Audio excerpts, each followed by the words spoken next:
Hello everyone, and today we are going to be continuing with our Halloween creature series with Edgar Charmed Groom. Now, as you can most likely guess at this point, we are playing a vampires deck today. So Edgar is actually a great commander for this, because giving us access to both black and white gives us some of the strongest vampires that we can be running here. And additionally, Edgar is going to function as an anthem effect for those vampires, giving all of them +1/+1. Additionally, when Edgar dies, we have the added bonus of transforming him into the legendary artifact Edgar Markov's Coffin. This is going to go ahead and create a 1/1 white and black vampire creature token with lifelink at the beginning of each of our upkeeps until there are 3 or more counters on it, in which Edgar promptly will rise from the coffin and come back in true vampire fashions. So the rest of the deck is pretty straightforward. We're just running a whole slew of vampires as well as a couple of other powerful cards just to help us interact with our opponent a little bit. So we've got Dark Ritual to get Edgar out earlier. We've got Duress, Inquisition, and Thoughtseize to mess with our opponent's hand a little bit. We're also running one copy of Kaya. Kaya is not a vampire, but definitely is very strong in this deck. Now, aside from that, we do have a whole bunch of vampire synergies, whether it's our icon here, which lets us choose vampire as our type, giving vampires +1/+1, and letting us search for them off the top 3 cards of our library, which is going to be very strong. We do also have a shapeshifter here, so we get to choose vampire when Metallic Mimic enters the battlefield, and when we do choose vampire, each other creature that is a vampire is going to enter the battlefield with an additional +1/+1 counter on it, so a little bit more of that permanent effect, and also very strong. Let's see, Radiant Destiny here as well is going to give our vampires +1/+1, and if we do have 10 or more permanents, we can also have vigilance on all of those vampires as well, which is going to be very powerful. Aside from that, we have a whole slew of other vampires and some vampire related planeswalkers. So we've got Sorin here, the Bloodlord, dealing some damage, giving all of our creatures lifelink. That's going to be really good for survivability. We also have Sorin the Mirthless here, which can give us a little bit more card draw. We can create flying vampires with lifelink, which is also powerful. And if we do get up to 7, that's 13 damage, 13 life gain, which is a really large swing in terms of life totals for us and our opponents. So yeah, that's pretty much the deck. We're just going to be trying to play out a bunch of vampires and benefit from those vampire synergies. The land base is fairly straightforward. We do have Voldaren Estate just because of that vampire synergy. Again, we might even be able to create a bunch of cheap blood tokens here and use that to cycle away anything that we don't particularly want in the late game. But yeah, if you guys have been enjoying my content, make sure you subscribe to the channel to stay up to date on my latest videos. And if you do enjoy this video, make sure you give it a like. Let's go ahead and see how this deck does. Alright, here we are on the play, and this honestly looks like a pretty good starting hand. We have turn 2 Edgar, which I think is going to be really strong for us, and then we can follow it up with some other vampires for card draw. So we're going to want to get out the Welcoming Vampire first. Overall, this is a great hand for us. Turn 2 Edgar Markov. Who doesn't love a 4/4 creature on turn 2? Now, even if our opponent does have removal, Edgar is going to flip into a coffin, so this isn't going to be terrible for us, regardless of what our opponent does. And an Arcane Signet is pretty good. Ooh, interesting. If we gain 3 or more life, our opponent loses 3. I think we still want to go for the Welcoming Vampire here. Swing out with Edgar, that's 4 damage. Again, pretty far ahead of the curve. I do want to see another black land. That's going to enable us a couple more options. Opponent just plays out their commander. Alright, we do have Icon of Ancestry here. I think we're going to just go for the Vampire here. We'll get to draw another card because of Welcoming Vampire. Maybe our opponent will kill the Welcoming Vampire. If they do, we still have Edgar swinging in. Maybe they kill Edgar. Lots of different choices here. Either way, I think we're sufficiently ahead. Sure. That's fine.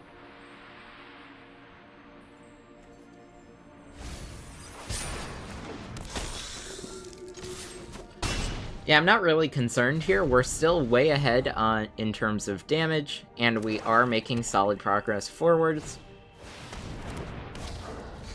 Sauron the Necromancer. Let's see. Let's start with Duress here.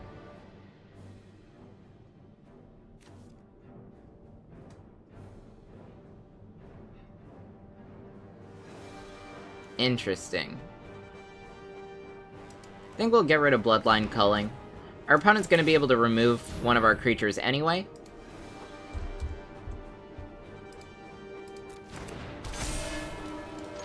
And now we swing out.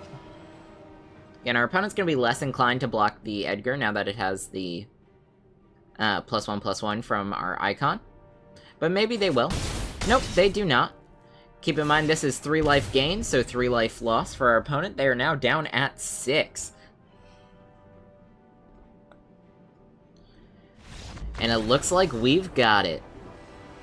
Alright, on the play. I kind of want to see a hand with a couple more lands, and this is going to be much better. Dark Ritual is going to give us the turn 2 Edgar with our Changeling Vampire, so I think that's pretty strong. Do we want... Yes, we do.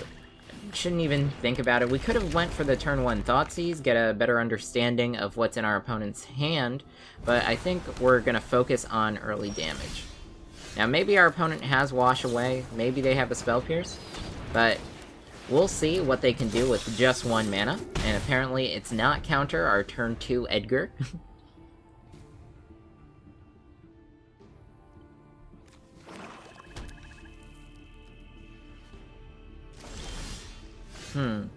Now we have a choice for this turn. I think we're going to start with a Thoughtseize. We're not going to be able to do anything else if we do that, but that'll give us more insight. They can flash out their commander, though, and that might just be what they're leaning into. Let's go with the Etchings instead. This way we can spend all of our mana. We're going to pick Vampire.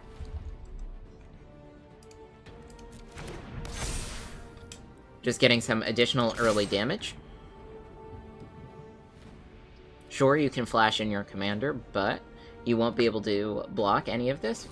Keep in mind, Changeling Outcast can't be blocked. Yep. We are in a pretty good spot.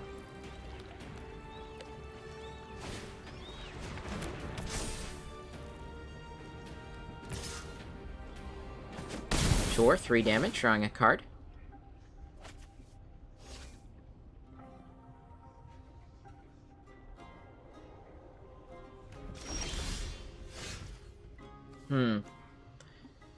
I think we could play out the Cruel Celebrant here, but I think I'm just going to Thoughtseize our opponent.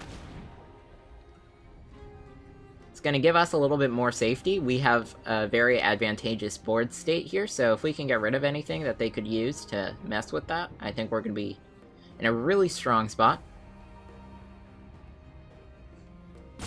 Again, we're on a 2-turn clock if we can stop our opponent from removing our commander.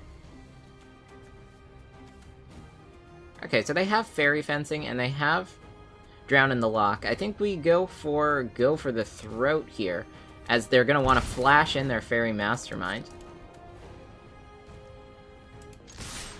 We'll attack like this. They can also flash in the Soaring Thought Thief. Both are options.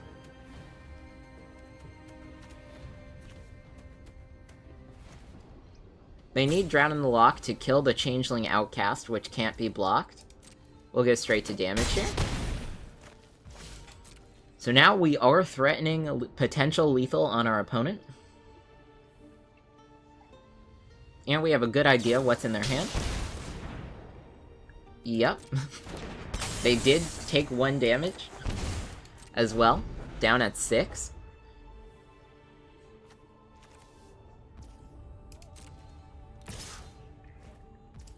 And they do decide to tap down to draw that extra card. They find a land.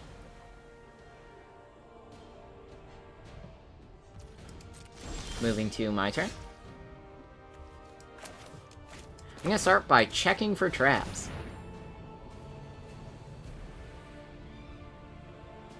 So check for traps is either gonna hit Drown in the Loch or Fairy Fencing. Our opponent's gonna have to choose now if they want to stop that.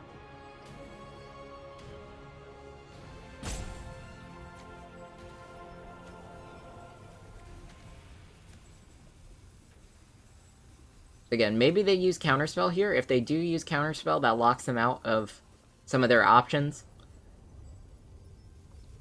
We want to make it as hard as possible for our opponent to interact with us. And the reason we did this first is we're planning on shocking in Godless Shrine. Yep, we get Counterspell here, and that's fine. So now we shock in the Godless Shrine, play out a Cruel Celebrant. Maybe we draw the Drown in the Loch here. As a counter, maybe they decide to flash in the Soaring Thought Thief. If they do, they'll lose 1 life because of Underground River. Drown in the Loch to kill that. That makes sense. Swing for 5. Opponent's gonna have to chump here. Things are looking good for us.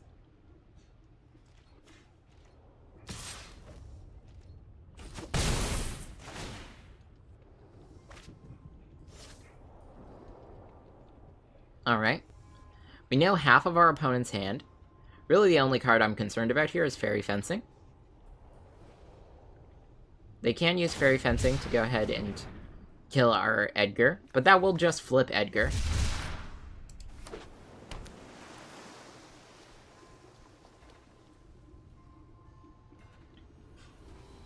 If they flash out the Soaring Thought Thief, they'll have to block with it next turn.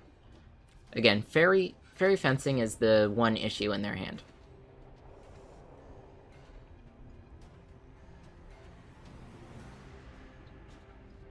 Now we have Command the Dreadhorde here. Looks like we've got it anyway. Alright. Alright, here we are on the play. Let's go ahead and keep this starting hand, just because we have Dark Ritual. This has been a common theme for us.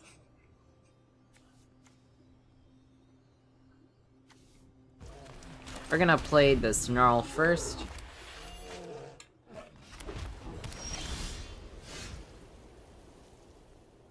Let's get out our Aspirant. Can play Castle Lochthwain here. We'll have flying as long as we have the City's Blessing, so we are going to want to work towards that.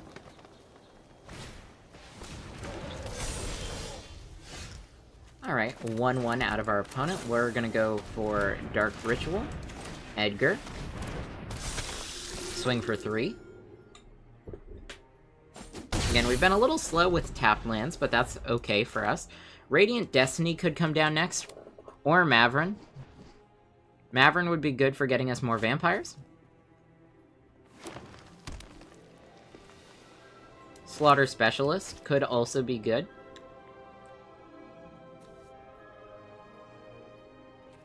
Opponent's definitely running with a +1/+1 counter strategy.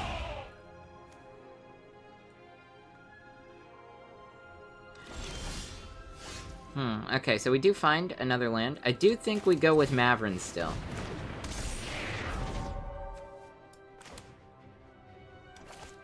Alright, so we're gonna play our Pathway on white, swing out, and start getting some more vampires, putting on the pressure.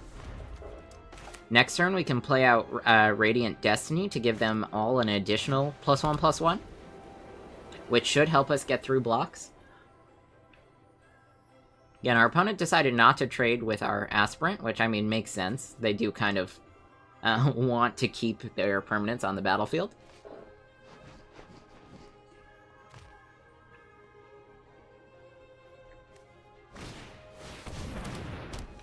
sure. Honestly, I think we're a little too far ahead in terms of board state for our opponent to be playing a investment into their future board. Alright, that'll enter. We'll gain our life. We're gonna go ahead and pick Vampire here.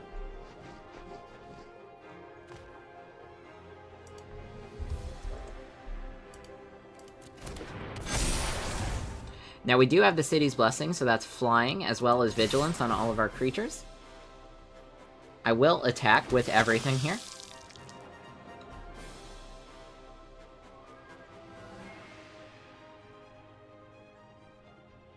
This is lethal, so they have to block. I imagine we've secured the game here, and we have. Alright, so we're playing up against Emoji here.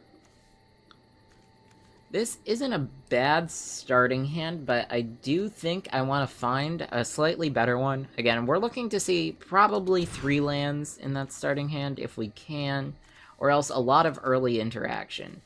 Now, we do have Sorin here, letting us just put a vampire onto the battlefield. That's not bad. We don't have the mana for it, though. We're going to take a mulligan, go down once again. Alright, what do we want to bottom here? I think we can throw Alonda down at the bottom here. Alright, we do find another land, and I'm going to start with our Knight.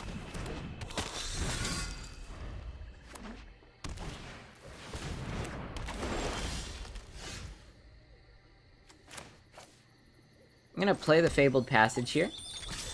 Swing out. No blocks. Duress.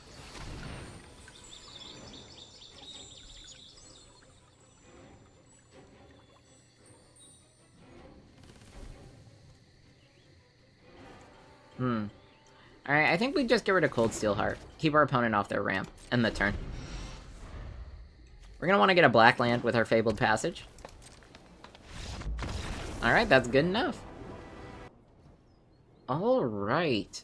So we're on the play here, and while this would be a great hand if we had a black land, we do not, so we have to take the mulligan here. Let's go ahead and keep this. This is a much better starting hand. We're playing up against a Jury deck, so we know our opponent's on an aggro game plan as well. Not too long ago, we got to play the Jury deck on the channel, so we have a decent idea what we're up against here. I think next turn we go for the Cruel Celebrant as our only option. Maybe we find something else. Alright, opponent starts with the Forsaken Crossroads, and they do choose to scry. We can use Inquisition here, but I almost think it's going to be better to have our Cruel Celebrant on the battlefield. Let's start building value. We have an option between Yahenni and the Icon next turn. We're going to play this on black, and let's play Yahenni. I do want to focus on the early damage while we can. Opponent just plays out Jury. Interesting. Alright. We're going to go the Aspirant here. We're going to Duress.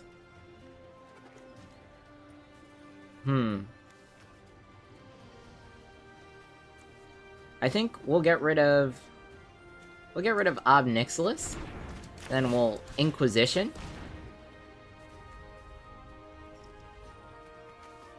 Get rid of a Braid. And then we'll swing out. End the turn. Yahenni is going to be safe because of our Aspirant. We lose our Icon.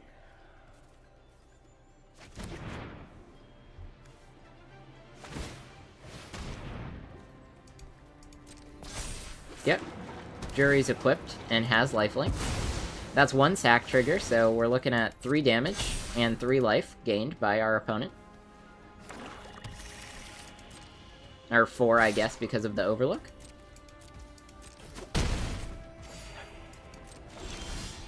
We, of course, find our land. I'm going to play out Edgar here.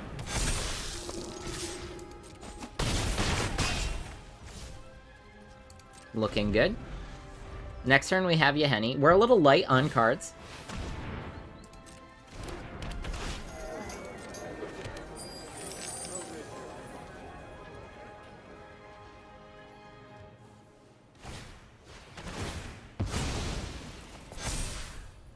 Alright, so we get that +1/+1 counter on Yahenni. I'm gonna go ahead and sacrifice Edgar. Not move him to the command zone. And we'll get the transform here instead of have it be exiled. And Yahenni just gets indestructible, which is fine. 4 damage and 4 life gain. And it seems like we've got it. Alright, opponent going first. Honestly, though, this looks like a really good starting hand for us, so we're going to go ahead and keep. We've got lands in all of our colors. Tyrite Sanctum is also a really fun land that I always love when it goes ahead and starts working for us. We can turn our legendary Edgar or any of our other legendary creatures into a god and just give it indestructible, so that could be very powerful for us. Again, we have options there as well. A legendary indestructible veto might be really strong for us, as we're going to be gaining life over the course of the game, but lots of different options. Our opponent's playing Golos, so we know that they're going to spend their early turns ramping, so we definitely want to focus on... Oh, that's a hefty mulligan. We definitely want to focus on an aggro game plan. We're going to go with our Concealed Courtyard first. We can play our Unclaimed Territory on Vampire, which could be strong for us. Next turn we get out our Asylum Visitor, so this is great for early game damage. Okay, yep, opponent's doing some ramping.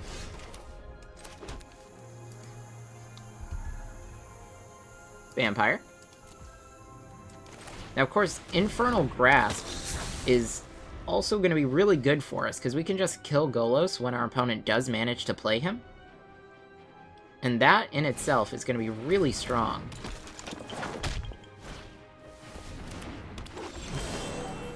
Bunch of mana dorks. First things first, we swing out.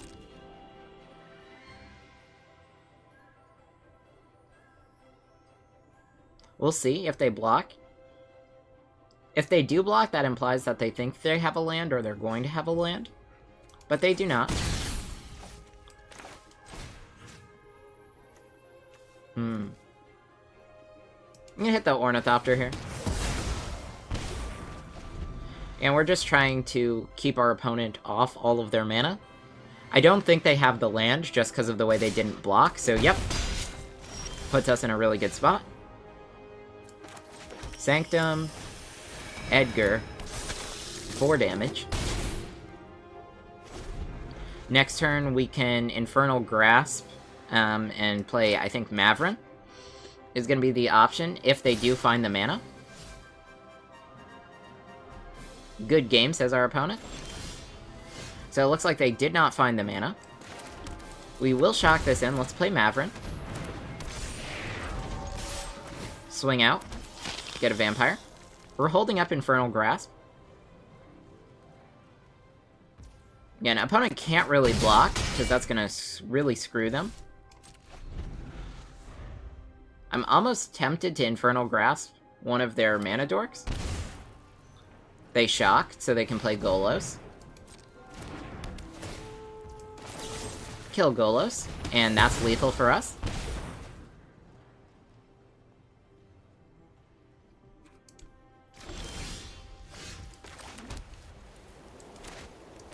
Bloodghast has haste, so we'll play this as well, and swing out for the max. And good game. Alright everyone, I hope you enjoyed. So as we saw, this deck is very powerful when it comes to getting a very strong board filled with vampires out onto the battlefield nice and quick and dealing a bunch of damage to our opponent. By merit of a lot of our vampires having access to lifelink, through various different opportunities, we actually have a really good mid-range game plan, as well as we can stay in the game going positive in terms of life while we are beating down our opponent. Now, we got particularly lucky with our games today. As we saw, Dark Ritual is absolutely insane in this deck, right? We were able to get Edgar out on turn 2 multiple times, or even on turn 3 sometimes as well, which is always going to be really powerful for us, because again, turn 2, you're not supposed to have a 4/4 that buffs your other creatures out on the battlefield, but if we can do that, that puts us in a great spot.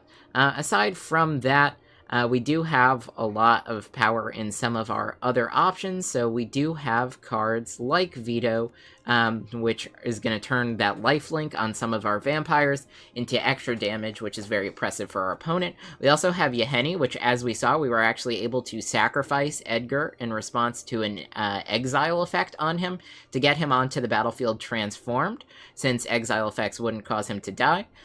So we did get that flip side there, also a very powerful thing to consider when you have triggers like that going on.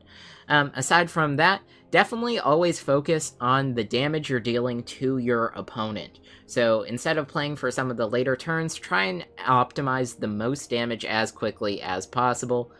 Play this a little bit like an aggro deck. We have a couple of ways to go ahead and get out of that later, in terms of getting some more card draw, whether that be Champion of Dusk, or whether that be the 3-mana tap ability on Icon of Ancestry to draw some more cards, or some other card draw laced within the deck as well. But we definitely, again, are going to be focusing on those early turns and trying to get our opponent to a point where they can't deal with our board before they can outvalue us.